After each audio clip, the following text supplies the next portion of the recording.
Welcome to your daily 49ers update. I'm Rob Stats Guerrera. Here's what's happening. The vibes for the 2024 season have never been higher. Trent Williams was back at practice yesterday. Brandon Aiyuk was back at practice yesterday. Christian McCaffrey was back at practice yesterday. Juwan Jennings was back at practice yesterday. And Aaron Banks was back at practice yesterday. Everybody into the pool for the 49ers, except Isaac Garendor and Yetur Gross-Matos. But the news of the day was Trent Williams returning, getting a new contract with the team, 3 years, $82.66 million with $48 million guaranteed at signing and $25.69 million as a signing bonus. Yeah, a good day for Trent Williams.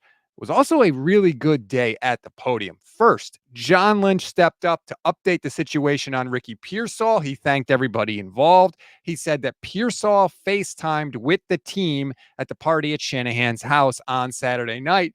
And then Matt Mayoko asked the question we're all kind of wondering. Are you confident that he can make a contribution and get on the field this season? Oh, yeah. He's doing remarkably well. It's kind of uncharted territory. It's not every day you deal with something like this, but we just felt ultimately probably if it was just this scenario, he hadn't had the other shoulder and all that. It was just a lot for him to work through. If you just were looking at it physically, I thought too much to ask, and I relied on our medical experts. They felt too much to ask to come back within the next 4 weeks, but so we made that decision to at least give him that time. But he's doing remarkably. He's so much better today than he was yesterday. Really miraculous. Didn't touch organs. Feels like all the nerve stuff is good. I mean, it's pretty remarkable. Lynch used the word miraculous 3 times during the session, and the more we learn about this, the more we realize that is exactly the correct term for it. Brandon Aiyuk also got to the podium. He had some interesting things to say. First, he knew he had to be the squeaky wheel if he was going to get a new deal. He said it was tough being around the team during the hold-in, but not being able to practice with them. And then he made a surprising admission. I'm not going to lie. I made it a little bit more difficult than it needed to at the end. But yeah, it was like that I'm not going to say the whole entire time, but for about the past month, I think we were pretty good. Clearly, there were some hurt feelings, and BA didn't pretend like there weren't. But you could tell he just wanted to be back at practice. He didn't even want to be at the podium. He just wanted to be back around the team, and now he is. Finally, Trent Williams hit the podium.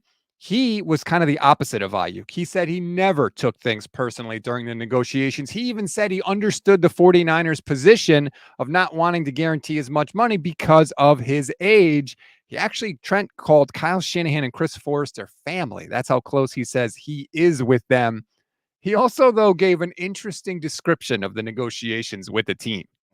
It's what, for lack of a better word, it's kind of war. Both sides going to lose a little blood, but, wave the white flag at the end. We both signed a little peace treaty and we good. Later in the session, he would even say that he almost got depressed watching all the other teams go to training camp. He said he felt like a kid watching his schoolmates at recess while he was stuck inside. We always give you one thing to read, one thing to watch, and one thing you might have missed. One thing to read on this Wednesday. Ricky Pearsall actually visited the 49ers team facilities. Obviously, everybody was very excited to see him. If you want the full details of that visit, click the link in the description of this episode. One thing to watch, Deebo Samuel's future. It was sort of understood going into this year that this was probably Deebo's last dance with the team, especially now that Brandon Aiyuk has his new contract. That may not be the case. The Niners restructured Deebo's deal yesterday, creating $16.5 million in cap space. Now, on the one hand, that could mean that they want him around after this season, but on the other hand, maybe not. Remember, the team actually restructured Eric Armstead's deal in early September last year, and then obviously let him go in the offseason. One thing you may have missed, the Niners released their first depth chart of the regular season. The specialists obviously are there. Punt returner, Jacob Cowing. We knew that. Kick returner, Jordan Mason. Interesting.